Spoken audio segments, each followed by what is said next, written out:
तो ये सारी प्रकृति जिस मन से चल रही है, उसी मन को हम शास्त्रीय भाषा में महतत्व कहते हैं।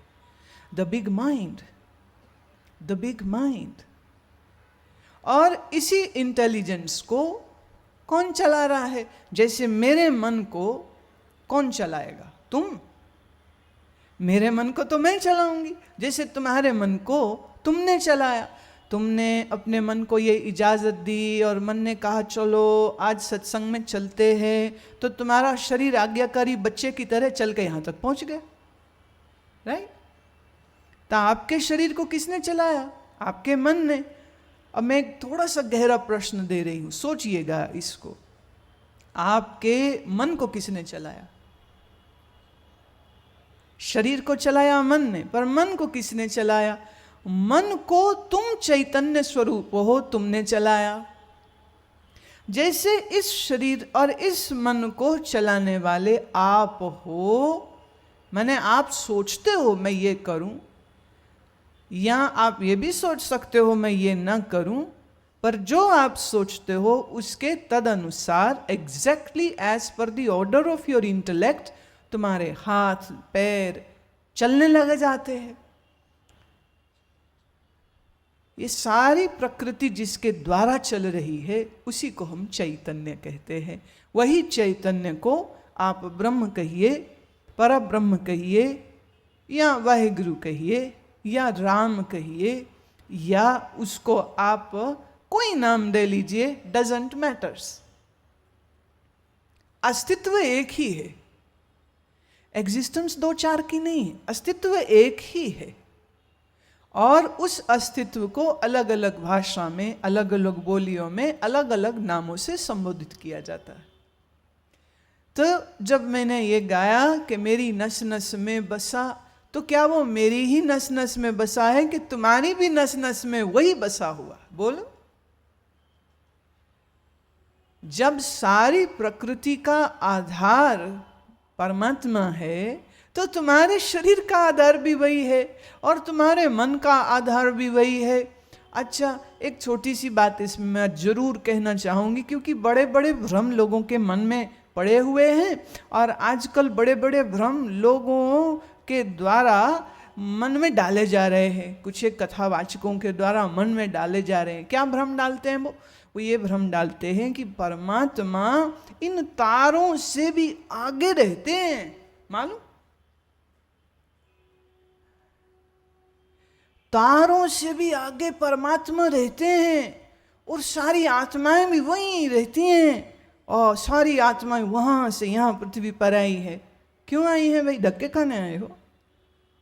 क्योंकि किसी को पूछ लो, कोई महंगाई का मारा, कोई बीवी का सताया मारा हुआ, कोई पति का सताया मारा हुआ, कोई रुपया पैसा कम है उससे दुखी है, किसी के शरीर में रोग हो गया वो उसलिए दुखी है। उठते बैठते मालूम नहीं भगवान को कितनी गालियां कई बार लोग देते हैं। मुसीबत तूने दुनिया की काहे बनाई, हम फंस गए, तू मजे ले रहा है।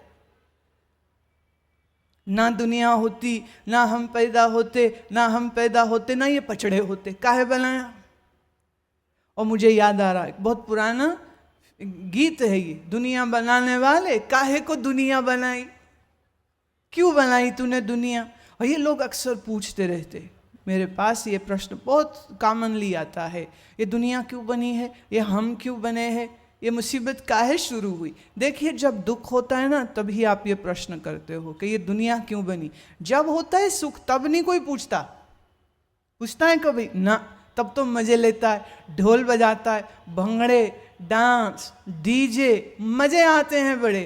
तब नहीं कोई पूछता है प्रश्न कि दुनिया क्यों बनी है, ये दुनिया किस लिए बनी है। क्योंकि अब तो सुख हो रहा है, अब तो मजा हो रहा है। पर दुनिया का नियम यह है कि यहां सुख हमेशा नहीं रहता। खैर, ये एक दूसरा विषय है, लेकिन फिलहाल मैं इतना कहना चाहती हूं कि जिन्होंने परमात्मा को तुमसे दूर कहीं तारों के ऊपर बैठा रखा है, कृपया ऐसे भ्रम फैलाने वाले लोगों से दूर रहो तो अच्छा है, बहुत अच्छा। भगवत गीता क्या कहती, उसको सुनिए। गुरबाणी क्या कहती है, उसको सुनिए। कबीर क्या कहते हैं, उसको सुनिए। फरीद क्या कहते हैं उसको सुनिए, उसको समझिए। उपनिषद क्या कहते हैं उसको पढ़िए, उसको समझिए, तो तुम्हें ज्ञान हो जाएगा। ये तारों सितारों के दूर ये जो कल्पना करने वाले हैं, ये तुमको अजीब पागलपंथी में डाल रहे हैं, और अगर तुम डल रहे हो तो तुम उनसे बड़े पागल। ब्रह्म नहीं पढ़ना ना। कृष्ण बार बार कहते हैं इस तथ्य को, this is the fact which the Krishna speaks again and again in Bhagavad Gita. हृदय से अर्जुन तिष्ठति, हे अर्जुन अपने हृदय में झांक के देख, परमात्मा वही है।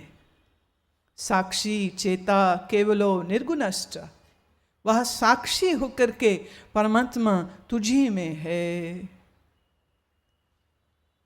रामायण में पढ़ लीजिए, पूछ लीजिए तुलसीदास से, तुलसीदास क्या कहते हैं। सिया राममय सब जग जानी, ये सारे संसार के भीतर बाहर राम है। काहे राम को इतना दूर अपने से कर रहे हो? राम तो तेरी श्वास से भी करीब है, राम तो तेरे प्राण से भी तुझसे करीब है। ये मन भी दूर है, वो इतना करीब है, वो इतना पास है। मुझे ये शेर बहुत पसंद आता है। मैं कहती हूँ, मन मंदिर में तू बसता था, मन मंदिर में तू बसता था, मैं तुझको जान न सका। प्राणों से भी तू समीप था, मैं तुझको पहचान न सका। जो मेरे मन ही में रहता है, जो मेरे प्राणों का भी प्राण है, कैसे मान लूं कि तारों सितारों से दूर कहीं? एक कल्पना है प्यारे। This is sheer imagination of some crazy minds who are saying this. हंसी आती है। न केवल वो ये बोलते हैं कि तारों सितारों से दूर है परमात्मा, उसके आगे, बल्कि वहां का पूरा नक्शा बना के देते हैं कि वो कैसी जगह है। जैसे आर्किटेक्ट यही थे, इन्होंने ही जाके बनाया है उसको। नक्शे बना रखे हैं उसके। सीधे जाओगे फिर बाएं मुड़ोगे तो नरक है, दाएं जाओगे तो स्वर्ग है, फिर और सीधे जाओगे फिर वहाँ नदी आएगी, फिर उसको क्रॉस कर लो तो जो अच्छी अच्छे आत्माएं होंगी वो सब आगे पहुंच जाएंगी, और फिर ये होगा। Oh my god, what are you doing? एक बड़ा फायदा होता है परमात्मा को अपने से दूर रखने का, क्योंकि यहाँ तो वो है नहीं, जो मर्जी करो आप, चोरी करो, यारी करो, शराब पियो, जो भी करो, वो कौन देख रहा है? तुमने देखा बच्चे शरारतें करते हैं, मार पिटाई करते हैं, चिल्ला चिल्ली करते हैं, पर जैसे ही माँ आके खड़ी भर हो जाए ना, बड़ा आतंक होता है कभी कभी माताओं का, और कभी कभी माँ से ज्यादा बाप का आतंक होता है। दिख जाए सामने खड़ी, उसका चिल्लाना बंद, एकदम शरीफ बच्चा होकर बैठ जाता है, किताबें खोल लेगा। पूछो क्या कर रहे थे? हम तो अपना स्कूल का अभ्यास कर रहे थे, हम तो अपना चीज याद कर रहे थे, हम लड़ाई नहीं कर रहे थे, क्योंकि पता माँ मारेगी फिर बाद में। लेकिन माँ अगर दूर हो, घर से बाहर हो, तो बच्चे का फ्री लाइसेंस होता है कि वो जो चाहे करे, और खूब मस्ती करता है, शरारत करता है, जो चीज़ खानी है वो खाता है, सोता है, कि टीवी देखता है, कि इंटरनेट देखता है, but the child enjoys a lot. But जैसे ही माँ या पिता आ जाए तो वो एकदम डिसिप्लिन्ड हो जाता है। जब आप भगवान को अपने से दूर मानोगे तो तुमने लाइसेंस ले लिया, अब मैं जो मर्जी करूं। और जब मरने के बाद कभी फैसला होगा तब कोई बात नहीं, तब तक पंडित जी को बहुत पैसे दे रखे, वो हमारे लिए अनुष्ठान करते रहेंगे। इतना पुण्य खरीद लिया मैंने। पुण्य भी खरीदते हो तुम, कार, घर, फ्लैट, कपड़े, ज्वेलरी तो खरीदते ही हो तुम, अपने लिए पुण्य भी खरीद लेते हो। पंडित जी एक महामृत्युंजय का 1.25 लाख का अनुष्ठान कर दीजिए, कितने पैसे? यजमान 1 लाख रुपया लगेगा, 10 पंडित बैठेंगे, 10 घंटे होएगा। हाँ जी, एक क्या जी, 1.25 लीजिए। हाँ, कोई जाके हरिद्वार, कोई ऋषिकेश, कोई कुरुक्षेत्र, कोई कहाँ। किराए के बंदे लेकर के उनसे मंत्र जप करवा करके ये सोचते हैं कि ये तो पुण्य उन्होंने खरीद लिया। पर याद रहे, पुण्य एक ऐसी वस्तु है जिसको धन से खरीदा नहीं जा सकता। पुण्य एक दैवी संपदा है। श्री कृष्ण ने, मैं आज ये जरूरी समझती हूं इस विषय को आज आपके सामने रखना, क्योंकि कई बार अनजाने में, अज्ञानता में मनुष्य ऐसे कर्म करता जाता है जिसके बारे में उसको बोध नहीं होता। दो तरह के मनुष्य इस संसार में हैं, कृष्ण ने ये कहा 16वें अध्याय में। एक जिनके पास दैवी संपदा है और एक जिनके पास आसुरी स्वभाव के होते हैं, आसुरी संपदा होती। जब हम दैवी संपदा कहें तो दैवी का अर्थ है द डिवाइन, शुद्ध, पवित्र, ऐसे गुण वाले। परमात्मा मेरे ही अंदर है, तो फिर मुझे समझ क्यों नहीं लगती, मुझे उसका ज्ञान क्यों नहीं होता, मुझे उसका पता क्यों नहीं चलता? इसलिए क्योंकि आपके पास दैवी संपदा नहीं है। अब दैवी संपदा के विषय में थोड़ा सा आप समझिए, ताकि आप जो इतने प्यार से मुझे सुनने आए हैं, देखिए आपका मनोरंजन हमने कीर्तन में भजन गा के कर दिया। अब वक्त है असली असली बात कहने का तुम्हें, जो तुम्हारे मन के भ्रमों को दूर करे, जो तुम्हारे जीवन को साधना के पथ पे लेके जावे, जो तुम्हें मानवता की श्रेष्ठतम उपलब्धियों को प्राप्त करने में मदद करे। सो अब मैं वह विषय कह रही हूँ, बहुत ध्यान से इसको सुनिएगा। मैं मुश्किल तो बोलूँगी ही नहीं, बस ऐसे ही हल्की फुल्की बात करते करते इन गहरी गहरी बातों के राज खोलते चले जाएंगे। श्री कृष्ण ने कहा, अहिंसा सत्यम क्रोधस्त्यागः शांतिर्पैशुनम दया भूतेष्वलोलुप्त्वम मार्द्वम हुईर चापलम। ये चीजें जिसके पास होती हैं वह व्यक्ति दैवी संपदा, संपदा माने ट्रेजर, संपदा माने संपत्ति। अब मैं आपसे पूछूं आपके पास क्या संपत्ति है, तो तुम कहोगे ब्लैक वाली बोलूं कि वाइट वाली बोलूं? दो तरह की है। या आप बोलोगे जमीन जायदाद बोलूं कि ज्वेलरी बोलूं, हार्ड कैश बोलूं, जो मैंने फिक्स डिपॉजिट्स या डिबेंचर्स या शेयर्स खरीदे उसका टोटल बताऊं। जैसे मैं बोलूं ना संपत्ति, तो झट से दिमाग ना इसमें चला जाता है, रुपये पैसे की तरफ चला जाता है। लेकिन ये संपत्ति नहीं है, ये विपत्ति है। कैसे? ऐसा समझो, तुमने डायमंड का नेकलेस पहना, डायमंड की रिंग पहनी, डायमंड की घड़ी पहनी, 10 लाख की घड़ी पहनी, और तुम 50 लाख की गाड़ी में सफ़र कर रहे हो और कहीं भी जा रहे हो, और रास्ते में तुम्हें किसी ने रोक लिया और उसने बंदूक तान दी। तो उसने तुम पे बंदूक क्यों तानी है? तुम्हारे पास माल है भाई। जो तुम्हारे पास माल नहीं होता तो तुम्हारे बंदूक दिखाते वो।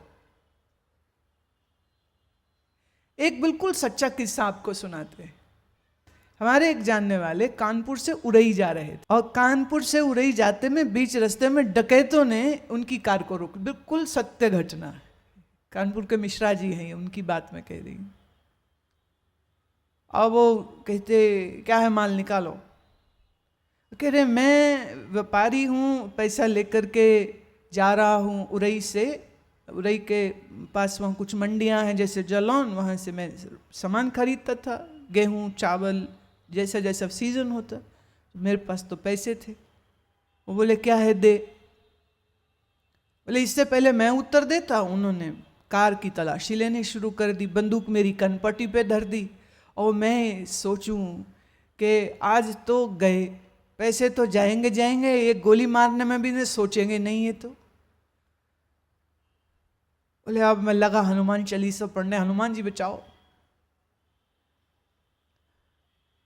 और उन्होंने पैसा तो निकाल लिया। पैसा देखा तो 3-4 लाख रुपया था, पैसा लिया। और दूसरा बोले मारो गोली इसको, नहीं तो बाद में FIR कराएगा, पुलिस थाना पर्चा करेगा। 2 लोगों ने इनकी पिटाई करनी शुरू कर दी। और जब उनको घूंसे लाते पड़े तो वो सोचें, हे भगवान, आज ये इतने पैसे मेरे पास ना होते तो ये दुर्दशा मेरी ना होती। मिट्टी में उसको डाल के वो पिटाई करी और लगे अभी गोली चली कि अभी गोली चली के नहीं चली, उसकी हालत इतनी खराब हो गई, दिल की धड़कन इतनी तेज लगे दिल मुंह से बाहर आ जाएगा। वो बोले मैं तो उनके हाथ पैर जोड़ू, मेरे छोटे छोटे बच्चे, पैसे ले लो, कार ले लो, घड़ी ले लो, माल ले लो, जान छोड़ दो, संपदा ले लो, जान छोड़ दो। जान रहेगी तो फिर कमा लूंगा, मार दिए तो क्या करूंगा। धन अगर आपको ऐश आयाशी का सामान देता है तो धन कभी कभी आपको विपत्ति और मुसीबत भी दे देता है। इसलिए जो कभी सुख देवे और कभी दुख देवे उसको हम असली संपदा तो नहीं कह सकते हैं। असली संपदा क्या है, ये जो मैं अभी बोल रही हूँ, ये आपकी असली संपत्ति है। Now this is question to all of you and please do check. आप चेक करिए कि ये संपत्ति आपने कमाई है कि नहीं कमाई। पहली, अहिंसा। आप कहोगे जी हम तो टोटल वेजिटेरियन है, हाँ हम तो चींटी नहीं मारते, तो हम तो अहिंसक हैं। लेकिन क्या सच में हिंसा सिर्फ तीर तलवार बंदूक गोली चलाने से ही नहीं होती है? जब तुम्हारी जुबान से गाली निकलती है, जब तुम्हारी जुबान से ताने, हार्ड अब्यूसिव वर्ड्स निकलते हैं, ये गोली से ज्यादा घायल करते हैं। किसी को थप्पड़ लगा दो तो फिजिकल चोट तो थोड़ी देर को दर्द देगी, लेकिन किसी के मन को तुम दुखी कर दो बुरी बुरी बात कह के तो वो सालों साल रोता है और दुखी होता है, उसने मेरी बड़ी बेइज्जती कर दी। तो जब आप जुबान से कठोर शब्द बोलते हो, ये आप हिंसा कर रहे हो। आप ये तो ठीक है, मांस मच्छी नहीं खाते हैं, शाकाहारी है, आप हिंसा नहीं करते, बहुत अच्छी बात है। लेकिन जब तुम किसी की कमाई, उसका हक खा जाते हो, जब तुम किसी से बेईमानी करके उसका हिस्सा उससे छीन लेते हो, क्या यह हिंसा नहीं है? जब आप किसी गरीब मजदूर को मजदूरी पूरी नहीं देते, ये कई बार देखने में आता है कि लोग ऑटो लिया, रिक्शा लिया, रिक्शा वाले से पूछते टीवी टावर जाना मार्केट में कितने पैसे, वो बोले मैं 20 रुपया लूँगा। 20 लेगा? क्यों 20 लेगा? 20 थोड़ी लगते हैं, तो 15 लगते हैं। उससे झिक झिक झिक झिक करती रहेगी। और वो गरीब आदमी जरूरत होएगी तो कहेगा चलो। ये नहीं देखता कि 100 किलो की माने 1.5 मन की मोटी जब बैठेगी तो वो गरीब बेचारा तुम्हें खींचेगा। वो 20 रुपया मांगे ना, उसको 30 दो कि भाई साहब गलती मेरी है, पूड़ी परोठे खा के मोटी मैं हुई हूं, तू क्यों तकलीफ भोगे? तुम्हें 20 नहीं भैया मेरे, तुम्हें 30 रुपया दूंगी, बस तू पहुंचा दे। सोचो, तुम कहो कि चलना है भैया और वो कहे पहले वजन कम करके आ, मैं नहीं बैठाता इतनी मोटी को, क्या कर रहे? उस समय क्या इज्जत रह जाए बोलो तुम्हारी? शर्म से मर जाओगे उस समय। तो गरीब आदमी से झिकझिक कर लेगी, सब्जी वाले से झिकझिक कर लेगी, फल वाले से झिकझिक कर लेगी।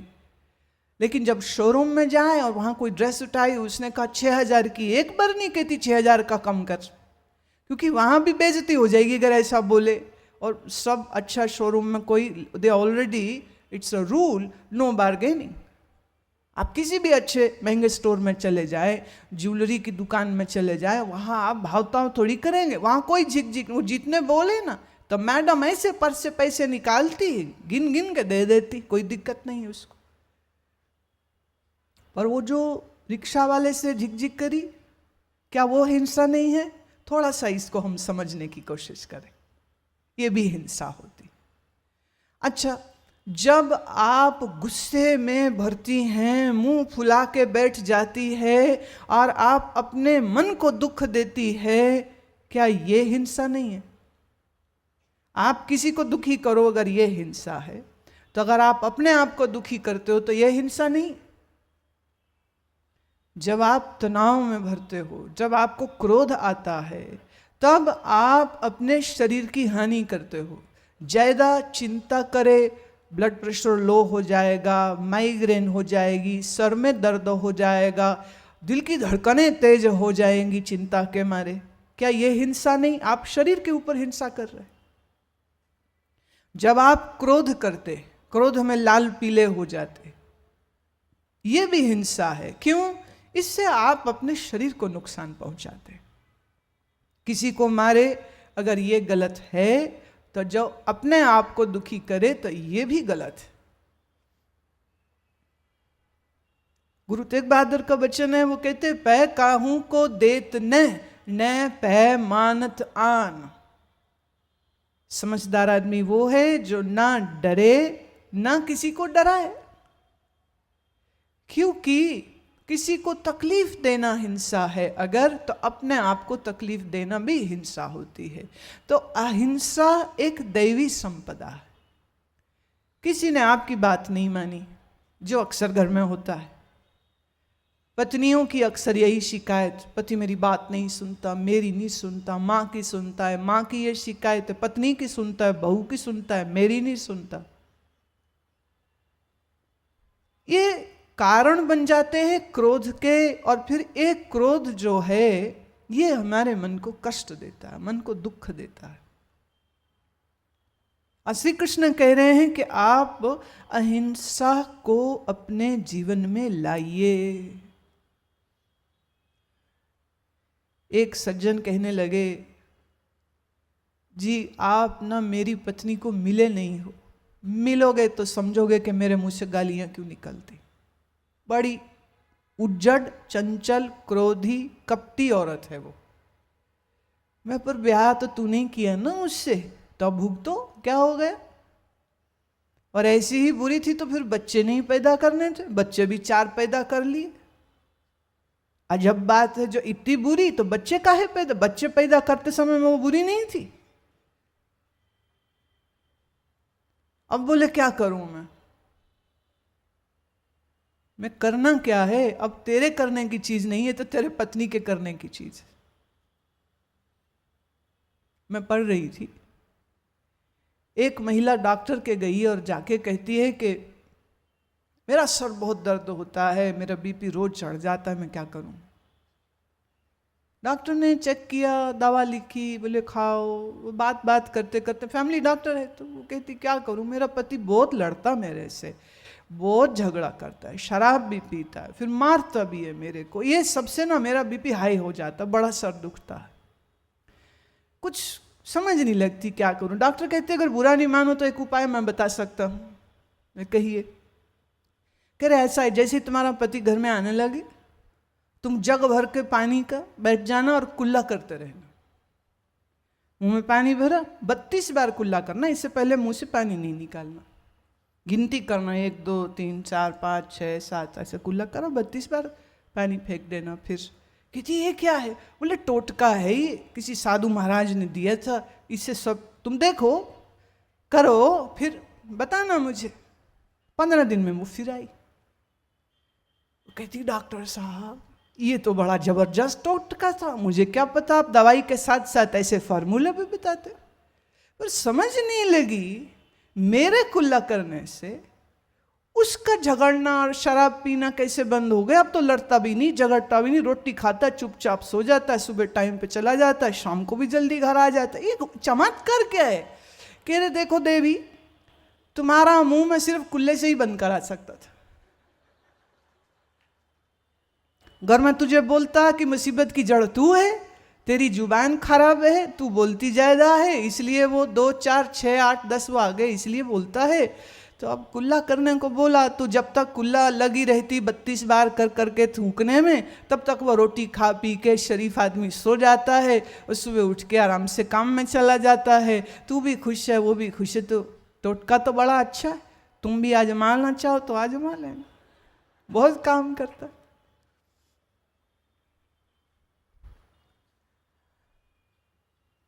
कड़वी जुबान हिंसा का कारण है, झगड़ा बढ़ता है उससे। अब ये कृष्ण हमें सिखा रहे हैं, ये कमाई करिए, अहिंसा एक संपत्ति है, अर्न इट, इसको कमाना पड़ता है। तो अहिंसा, सत्यम, जीवन में सत्य को जगह दीजिए। सत्य का अर्थ क्या है यहां पर? Be truthful to what you do. मैं उदाहरण देती हूं ना, जिससे जल्दी आपको समझ लगे। मान लीजिए आपकी ड्यूटी है कि आपको घर का खाना पकाना है, स्त्रियों की बात कर रही हूं। तो जब पता है कि ये मेरा कर्तव्य है, तो उसको करने में ना नुक्कर और मूडी होना और चिल्ला चिल्ली क्यों करना।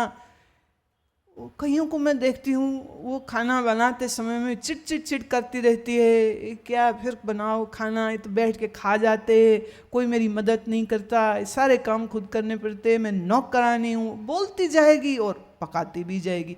जितना वो जहर उगल रही है वो सब खाने में जा रहा है प्यारे। और इसको जो खाएंगे बच्चे, वो भी वैसे ही बुड़बुड़ बुड़बुड़ करेंगे।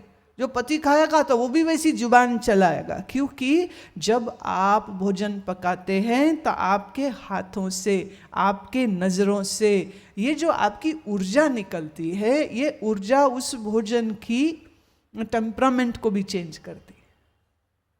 आपने कभी अनुभव किया? आप जाओ वृंदावन, देखिए हलवाई दिल्ली में एक से एक बढ़ करके, लेकिन बिहारी जी की गली में जो पेड़े का प्रसाद मिलता है, बिहारी जी के मंदिर से जो आता है, जो उसका स्वाद है, वो दिल्ली का कोई हलवाई बना ही नहीं सकता। वैसे एक अंदर की भी बात कह दूं, जहां बनते ना ऐसी मक्खियां होती ना वहां पर, माने कुछ एक मक्खी मर जावे बीच में तो लोग कहेंगे अरे मोटी इलायची का दाना है, कोई बात नहीं, इतनी मक्खी है वहां पर। तो सामने तो बड़ा सुंदर सजा के रखते, लेकिन जो भी कह लीजिए, जो स्वाद आपको उसका आएगा। क्यों? दो चीजें। एक, आपने वो मिठाई जब लेकर के मंदिर में गए तो आपकी भावना उसमें जुड़ गई। फिर उस मंदिर में जितने भक्त लोग थे, सबकी भावना सुंदर है, वहाँ का वातावरण सुंदर है। वो देखिए आप लेके जाते हैं, भाव से चढ़ाते हैं, तो पेड़े की मिठास तो है ही है, पर उसके साथ आपकी भावना की जो मिठास उसमें जुड़ जाती है, इस वजह से वो इतना स्वाद लगता है।